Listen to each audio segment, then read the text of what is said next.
the bigger an impact that you show people that you can have, the more they will want to put you on things that require someone with that level of capability.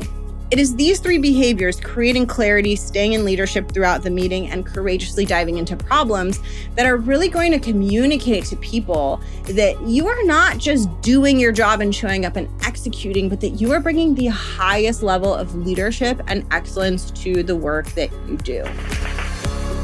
Welcome to The Art of Speaking Up, a podcast that helps professional women access the limitless potential that lies within them.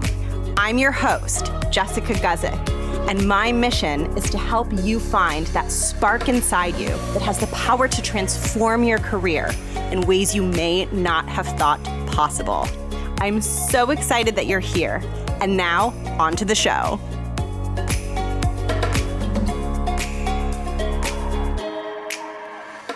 Welcome to the podcast. Thank you for tuning in. It is so good to be here. I haven't recorded a podcast in a while. I'm doing them more in batches, and so a lot of time elapses. And every time I come back and sit down to record, I feel like I'm reuniting with the lover. And so I'm feeling really excited to record today's episode, and also just very jazzed about the topic, because this is a topic that I love talking about and love coaching on and love supporting you with. So I'm feeling really good.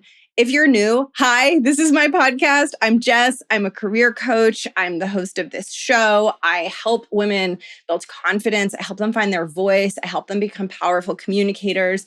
The ultimate mission for me is to support women in rising up and becoming super powerful, effective, confident leaders in their corporate and 9-to-5 careers. That's what we're doing today. And today's episode is on a topic that I love so much. And I'm going to be hitting on some more subtle themes today. These are more subtle behaviors and seemingly subtle things that happen in meetings.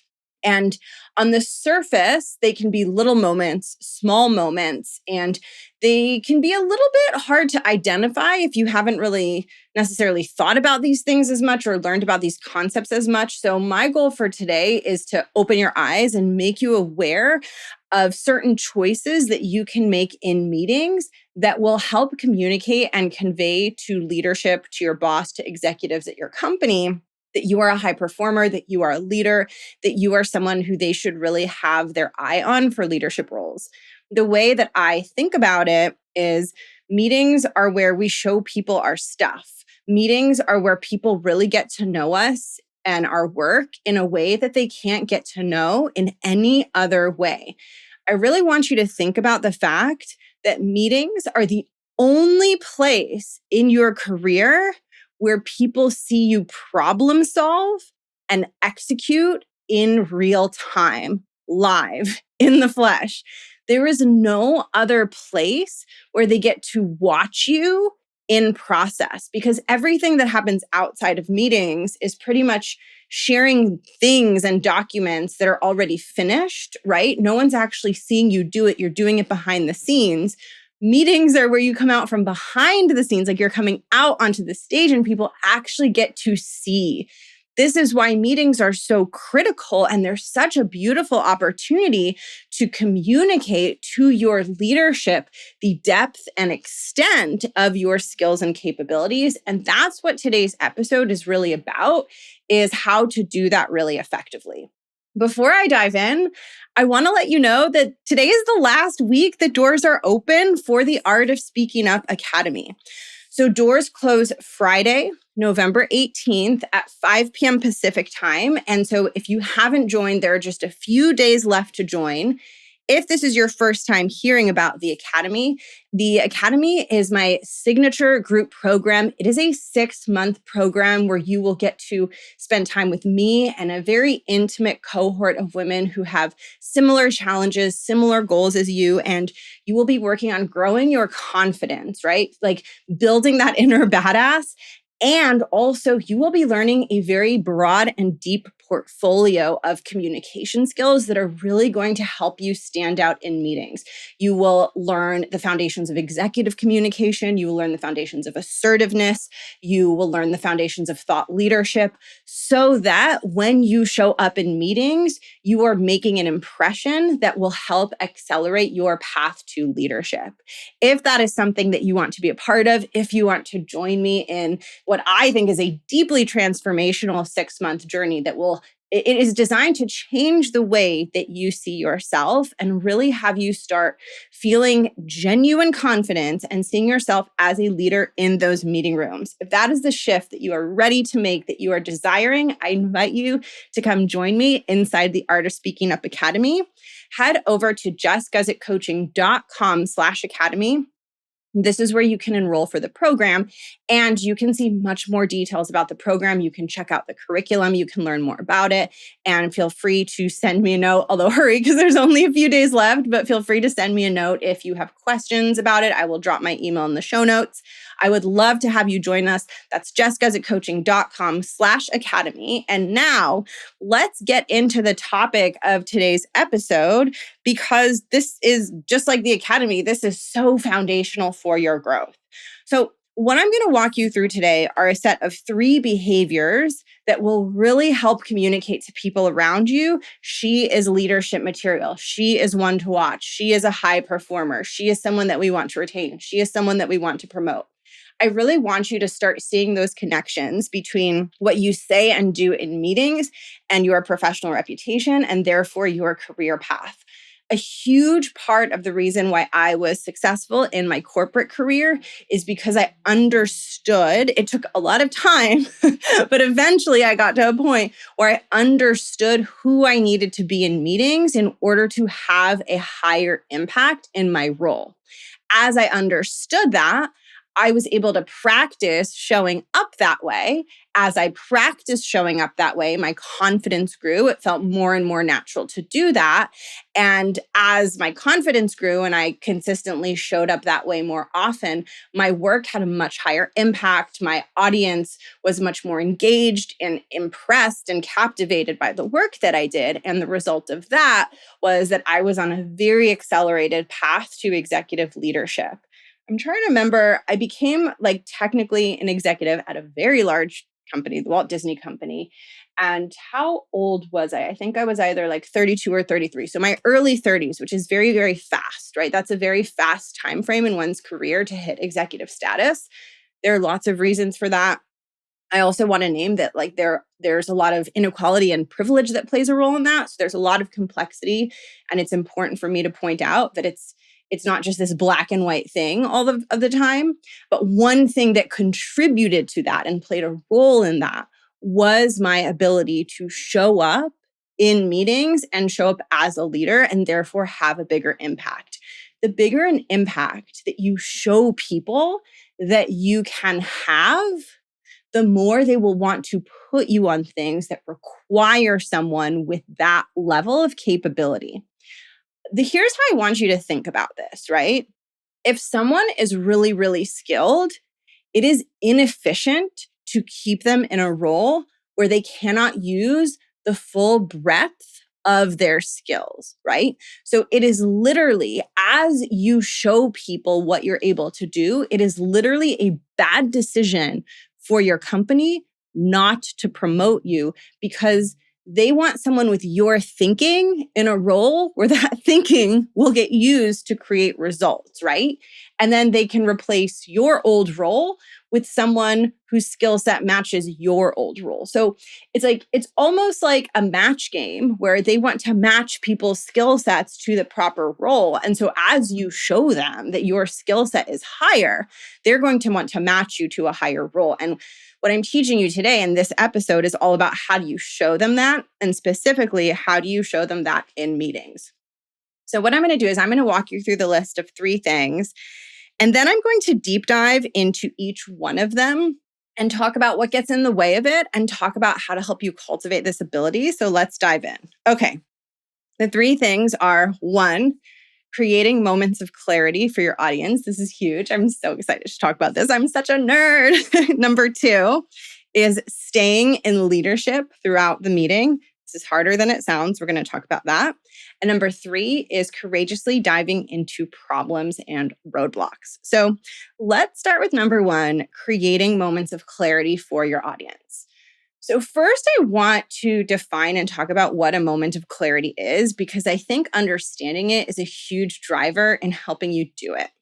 So a moment of clarity, you've probably had a lot of these in your career and in your life, but when we experience a moment of clarity, it feels really good. It's that moment where something that you didn't understand finally makes sense.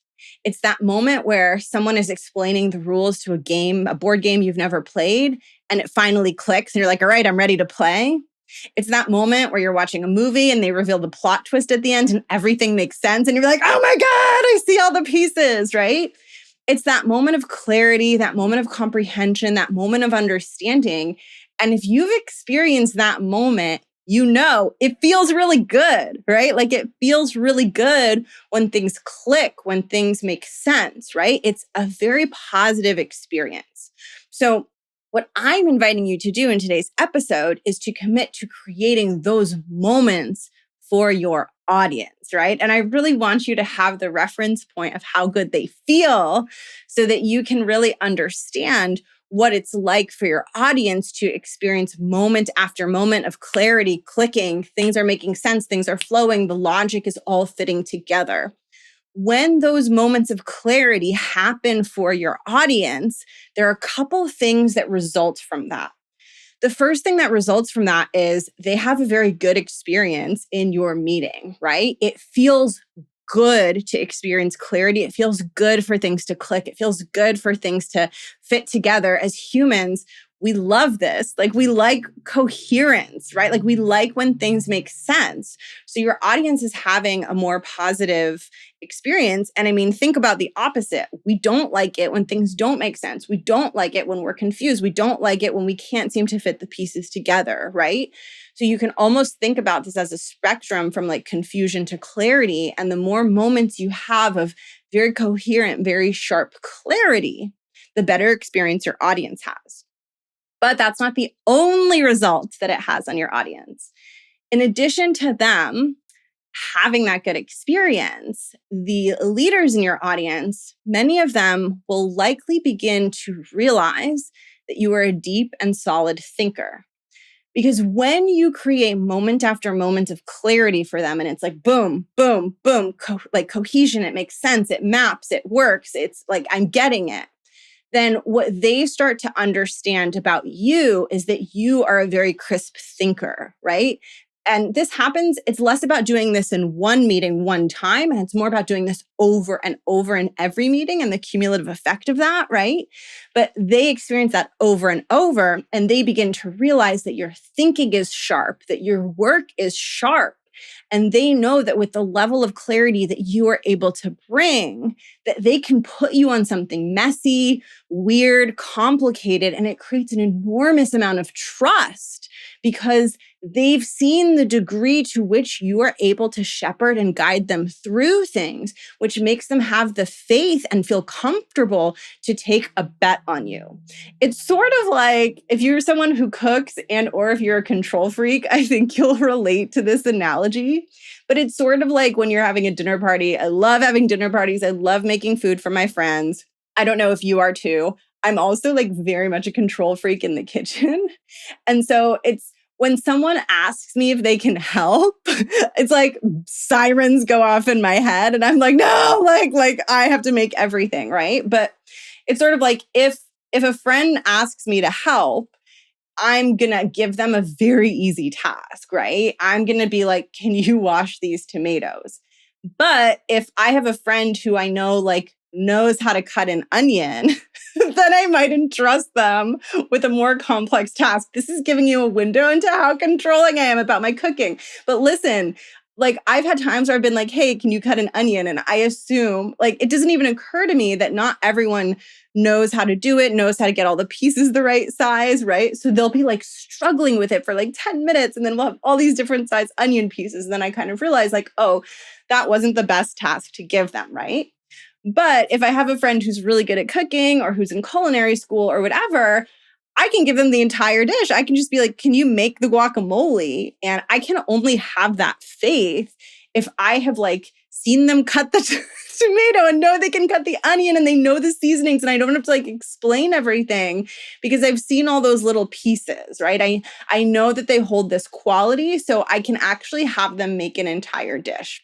I feel like you might be judging me now for how controlling I am, but you know what? Like, chefs and people who make food, I do think a lot of us tend to be a little controlling and we project it into the kitchen and into our food. But anyway, my point here is that a similar dynamic can happen in a professional setting where when you create moment after moment of clarity, it's like you're showing people I can make the dish, right? Like I can handle all the steps. I'm not going to drop something. I'm not going to lose something. And what you're really showing them is the thinking that you are able to do that creates the clarity, right? Just like with the chef who is making the guacamole, I could tell my friend who isn't great at cooking, I could tell them exactly how to cut the tomato, exactly how to cut the onion. It's still not going to come out as good as the chef because the chef has this internal knowledge in their brain. So it's like, that's what I'm trusting in, is like those intellectual capabilities that they've cultivated through practice. When you create clarity for your audience, they begin to trust that you have those intellectual capabilities around the work that you do. And they're like, oh, we can give her this bigger thing. So I want you to remember this: clarity creates trust. This is so important, right? When you share things that are clear for your audience, then they don't get confused. They're right there with you, and their trust in you and your work grows enormously, right? This is why it is so important when you are putting together content, when you are sharing information, that you slow down and ask yourself, how can I simplify? How would I explain this to a kindergartner?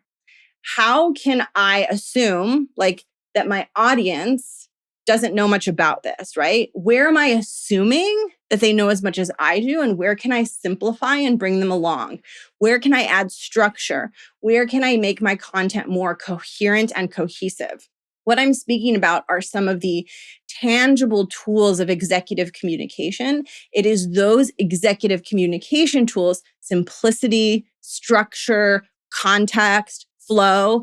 Those are the skills that create the moments of clarity for your audience, which then inspires the trust in you. But the most foundational ingredients to creating clarity are simplicity. So having things be clear, easy, understandable by a third grader, or even better, a kindergartner, and structure, having a logic to the way you arrange things that makes sense. These are skills that I dive very deep into in the Art of Speaking Up Academy. We learn them. We get to workshop them on examples of work content so you can really see them applied in real time. So if this is an area where you want to go deep, the Academy will really support you in doing this. This is a skill that is going to show people that you are ready for more. So before you go into your next meeting, ask yourself, how can I create as much clarity as possible for my audience?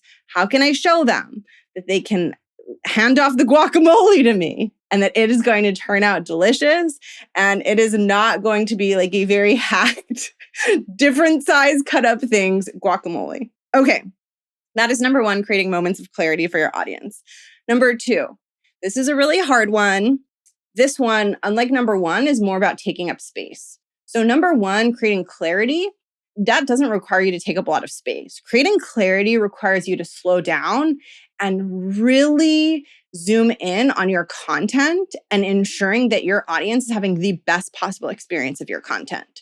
Number two is about taking up space.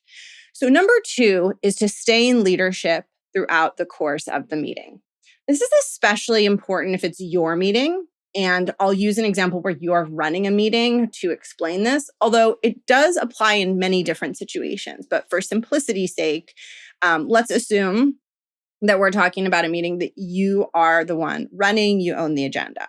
So when we are in leadership, we are assuming responsibility. We have taken on the internal task of moving things forward, of helping to drive forward progress, right? That's what it means to be in leadership, is like, I'm thinking of myself as the person who's in charge. It sort of reminds me of like, let's say you go to Disneyland, right? There's usually like one person in your friend group who like holds the map and knows the rides and is like planning out what to do. And maybe there's more than one person, right? But there's like the people holding the map and being like thinking about where you're going to go when. And then there's the people that are just along for the ride, right? Being in leadership means being the person that's holding the map. It means your mind is more engaged. It means you're keeping track of things. It means you're making a lot of suggestions and you're helping to make sure things stay on track, right? It's a different mental position than being an audience member. Now, what's fascinating here, though, is that through the course of a meeting, even though technically it's your meeting and it remains your meeting from the beginning to the end, based on the interactions that happen in the meeting, you might find yourself going in and out of leadership, right? You might find yourself dipping out of mentally assuming the role of a leader. So typically at the beginning of a meeting, when you're sharing the agenda and you're getting things started, that's when it's easiest to maintain the mental position of a leader because no one has responded to anything you've said yet. So you're not getting any pushback. No one's trying to pull you down some random rabbit hole. You're literally just kicking off the meeting. So that's the easiest time in the meeting to stay in leadership. The more you invite your audience in, though, the more they interact, the more they become part of the conversation, the harder it becomes to stay in leadership.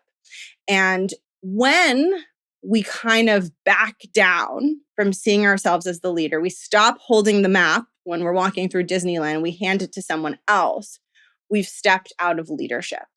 Now, this will typically happen because of some sort of interaction with your audience that shakes your confidence, rattles your imposter syndrome, has you questioning yourself.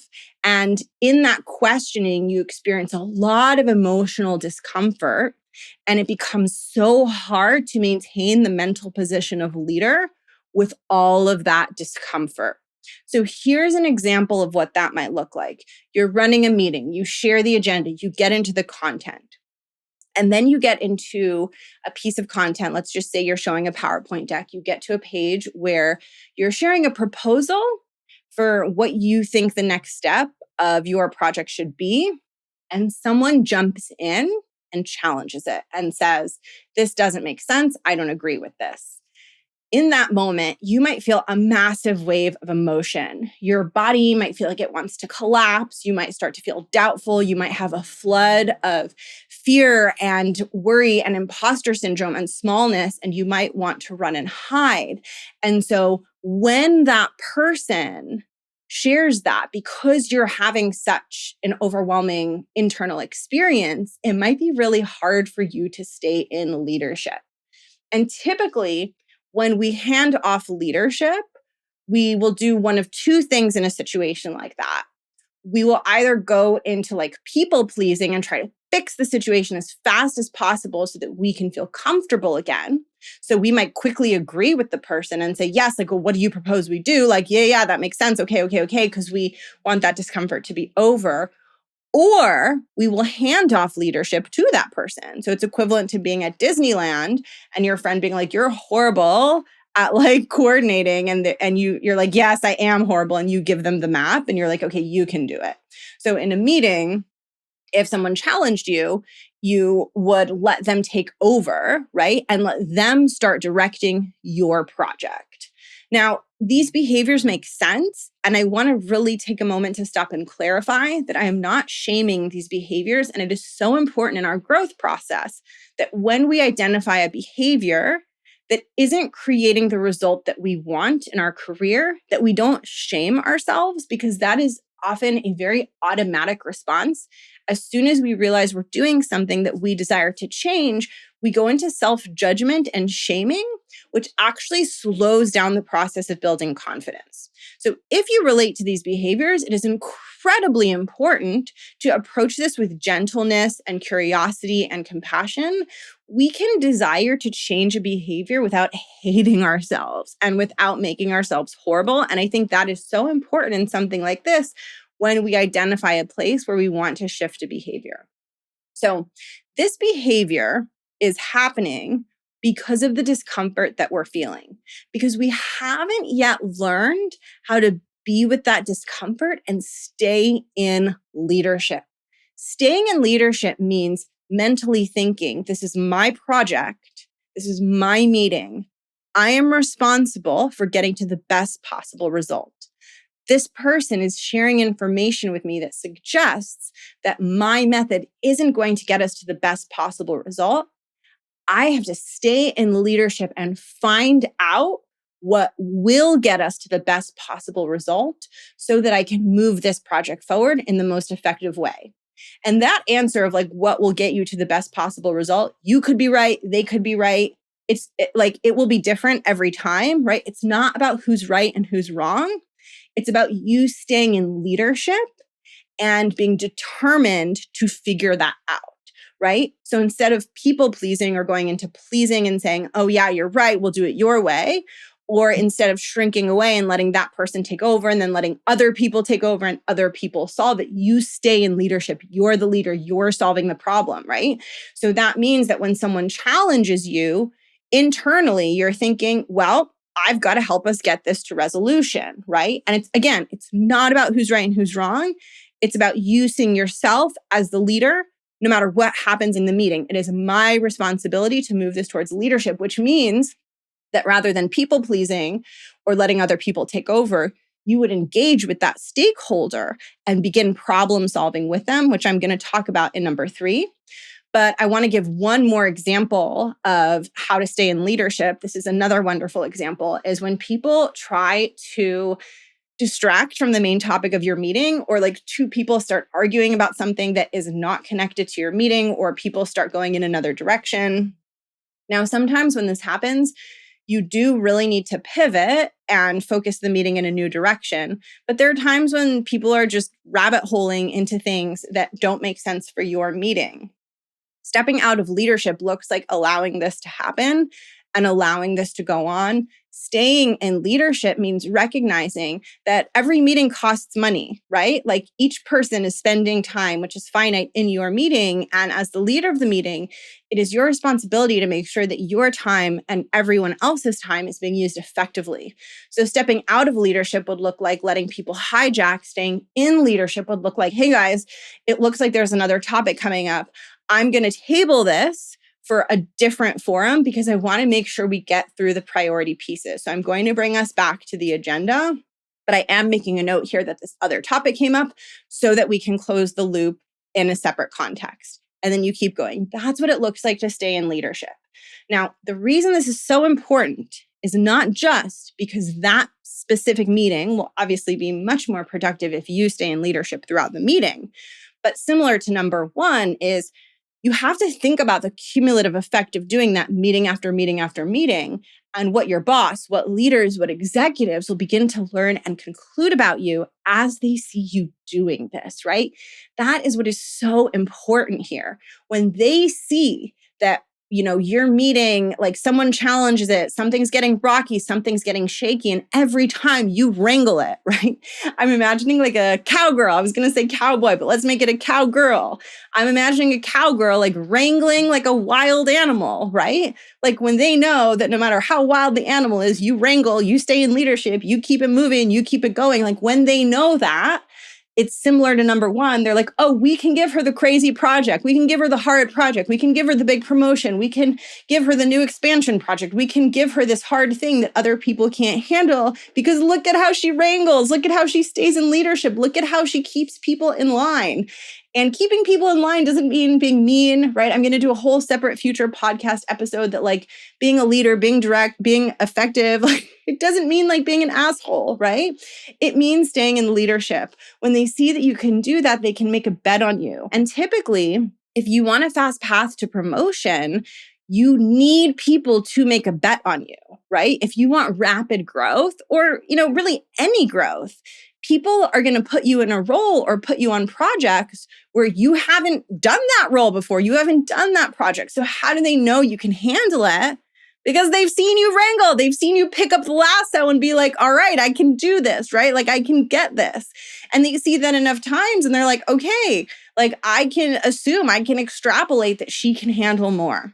So it's so important. I really want you to think about, like, at any given point in a meeting, you're either holding the map to Disneyland or you've passed the map to someone else. And what you want to do is get better and better at getting through an entire meeting without handing the map to anyone. You want to be able to get through the meeting while holding the map the entire time. That is your goal. That is what will show people that you are capable of leading. That is what will help turbocharge your career growth. Okay, the third one.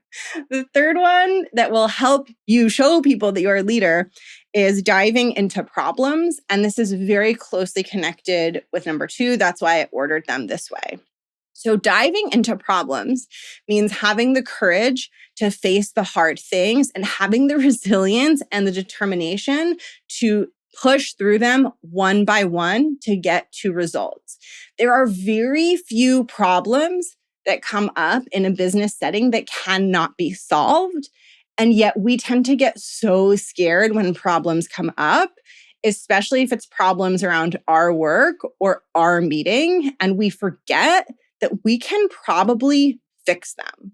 So typically when a problem arises, especially if it's a problem related to a piece of work that you own, and maybe it's a problem that you haven't anticipated, right? So we can go back to the example from the second item on this list. You share a proposal and then someone in your audience says, that's not going to work. A problem has arisen. Now, one of the things that differentiates leaders is their relationships to problems and how they navigate through them. Leaders have an exceptional ability to get through problems. And part of that is because of this quality that I'm sharing, which is that they go into the problem head on. When something difficult comes up, if we haven't cultivated the capacity to be with the discomfort, then we won't be able to dive deeper into the problem.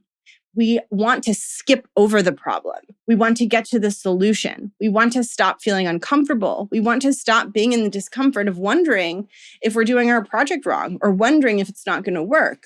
But the problem is that causes us to rush through the phase where we actually get to show leadership, which is where we dive into the problem, which means that if someone challenges something that you do, while there may be a part of you that might want to run and hide and avoid the discussion and just agree with them and move on, the most effective thing to do is dive right on in with them and address it head on. So what this looks like is if someone says, hey, this isn't going to work, one of your next moves in that conversation needs to be, let's talk about that. Can you share more with me? Now, this can feel so terrifying because you're moving into the fire, you're moving into the thing that's scary, right? Because often when a problem comes up, we take it personally, right? We feel like we've been challenged and it's really hard to tolerate those feelings. So not only do we want to skip over it, but we for sure don't want to dive into it, right? And so when you have that maturity, that ability to be like, all right, I'm going to solve this, I'm going to dive into this, then what happens is not only do you get a better result, not only do you strengthen your relationship with the stakeholder who brought the problem to you because you dove deep and you problem solved with them, but you show people that you are a problem solver. The only way that people will learn that you are a problem solver is if they watch you solve problems, and they're only going to get the chance to do that if you have the courage to dive in, which means that when you are running a meeting and a problem comes up, I want you to think about it as a good thing. And I want you to almost imagine that that problem is like a ring at the bottom of the pool. Did you ever go diving for rings when you were learning to swim and they would drop the rings in the pool and you'd have to go dive and get them? I want you to think about like that problem is the ring that's sitting at the bottom of the pool, and your job is to dive straight for it, not to avoid it, not to pretend like it's not there, not to let the other people in the meeting dive for it. You are going for it. You are going straight into it, because what you will realize after you do this over and over is that it's not about you, that everyone's work has problems. Everyone's work gets pushback. Everyone gets told this isn't going to work. That's literally part of the job. It means nothing about your effectiveness. All it means is that you're showing up, right? There is no career path in which every suggestion and proposal that you put in front of people is met with unconditional, like positive reinforcement. There are going to be so many situations where there's challenges, and your willingness to address those head on is going to show people she's very good at navigating problems, because they're going to watch how you do it. And then they're going to learn and make a mental note of like, oh, when things get really tangled and like things are very difficult and there's these really big roadblocks, I see her clearing the roadblock. I just saw her clear that.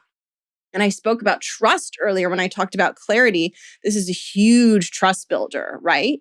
It's just like me having my friend make the guacamole. If I have seen that friend, this analogy is getting so funny. If I've seen that friend like knows what to do when you cut open the avocado and like half of the avocado is brown, and like, should you use it? Should you cut out the brown part? Like, or what do you do when you're missing an ingredient? Like, if I know that my chef friend can handle all of those things, I'm like, okay, you can like make the guacamole, even though like, I don't know if the avocados are good, I'm missing some ingredients. Like, I have so much trust because I've seen that chef like make a guacamole under non-optimal circumstances, right? It's the same in your career. When they watch you solve the problems, they know you can handle the messy things. You can handle something where a lot of roadblocks are coming, because they're literally watching you live in the meeting, engaging, not just people pleasing the stakeholder, right? Not letting other people take over, but courageously diving into the problem. This requires an enormous amount of bravery and courage, because when your work is getting challenged or when roadblocks are coming up, again, we can take it personally and we can want to run from it and avoid it. And so this is a capacity that you obviously want to cultivate in small steps over time, but this is something that will really distinguish you as being capable of handling a lot of complexity, capable of stepping into executive roles. And honestly, this is the kind of thing that also makes your job a lot less stressful, because so much of the stress comes from these feelings that we feel when we get challenged. And when we learn to address the problems head on, when we know how to stay in leadership, then these challenges and road bumps, they don't feel so scary. They just feel like another part of our job that we do. It can take the emotional charge out of it when you get better at handling it, because it just becomes a thing that you navigate through. It's like you put out a proposal, someone disagrees, you talk about it, and it doesn't have to feel so overwhelming and heavy. And so it is these three behaviors, creating clarity, staying in leadership throughout the meeting, and courageously diving into problems, that are really going to communicate to people that you are not just doing your job and showing up and executing, but that you are bringing the highest level of leadership and excellence to the work that you do. And what I really want to point out in all of these, and I think this is so important to name, is that nowhere in this podcast episode did I say you can't feel fear. I didn't say that you can't feel nervous. I didn't say that you can't experience self-doubt. I didn't say that you need to be or sound perfect. None of those things were said.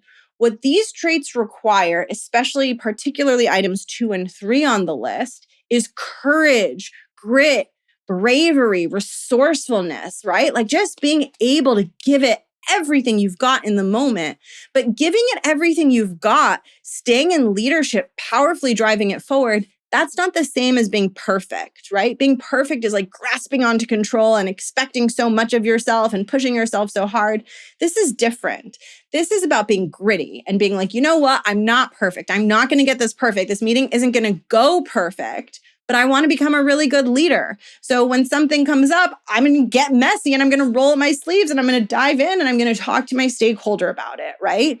Or I'm going to say the scary thing in the meeting because I know it's going to show people that I'm able to stay in leadership. So this isn't about feeling amazing or confident all the time. It's not about being perfect. It's about being willing to roll your sleeves up and jump in the ring. And when someone says this isn't going to work, you say, oh, okay, let's talk about it, right? Like it's being willing to go there with that person, being willing to let go of this illusion that I think so many of us cling on to, which is like, I'm perfect, my work is perfect, everything is perfect. And then that gets challenged and we can't tolerate it. It's so uncomfortable, right? It's being willing to be in a space of like, my work isn't perfect. It doesn't have to be perfect. I don't have to be perfect. People can challenge it. It's all fine, right? It's really getting yourself on board with that so that you can become more effective as a leader. Because ironically, when you're clinging to the illusion of perfection, it doesn't make you a very good leader. You're not open to being challenged. You're not a great problem solver, right? There's a lot of rigidity that comes with perfectionism, and being a good leader is all about being adaptable, being flexible, being courageous, being brave. So I really just want you to notice if your mind goes into perfectionism and recognize that this is about releasing that. And when I talk to my clients, I often use the analogy of like mud wrestling, right? Like to be a good leader, to be a powerful communicator, to find your voice, you might want it to be like a game of tennis where it's this neat little game where the ball's back and forth and it's a no contact sport. But really the game that we're playing is mud wrestling. We're getting very messy. We're in the rink. It's dirty. And so it's like, you need to go into it with that mentality. And if you show up at like a mud wrestling match wearing like a beautiful white, cute, unstained tennis outfit, everything's going to feel really uncomfortable. But if you're like, oh, this is supposed to be messy, it's supposed to be challenged, I just need to stay in leadership, I just need to keep playing the game, then everything begins to feel a bit lighter and a bit more manageable. So that is what I have for you today. I am so glad that you listened to today's episode. If you want to dive much deeper and actually cultivate all three of these skills, you will get a very in-depth, interactive experience with me inside the Art of Speaking Up Academy. You will get much better at creating clarity for your audience because we will dive deep into some of the foundational executive communication skills that will help you build clarity with your audience, which is what builds trust, which is what helps them make a bet on you. And of course, the staying in leadership piece and the diving into problems piece is something that we really go into, particularly inside the assertiveness module of the Art of Speaking Up Academy, where you really learn how to approach those conversations where you're being challenged or you're getting pushback, how to approach them with grace, with respect, but with tons of effectiveness and leadership so that you can show people, I can handle this and I can handle more. If you would like to join me inside the Art of Speaking Up Academy, you can sign up at jessicasitcoaching.com/academy. I will link it below. Thank you so much for tuning in. This was a really fun episode to record. I am so pumped to catch you next week, and I'm wishing you a beautiful day. Bye.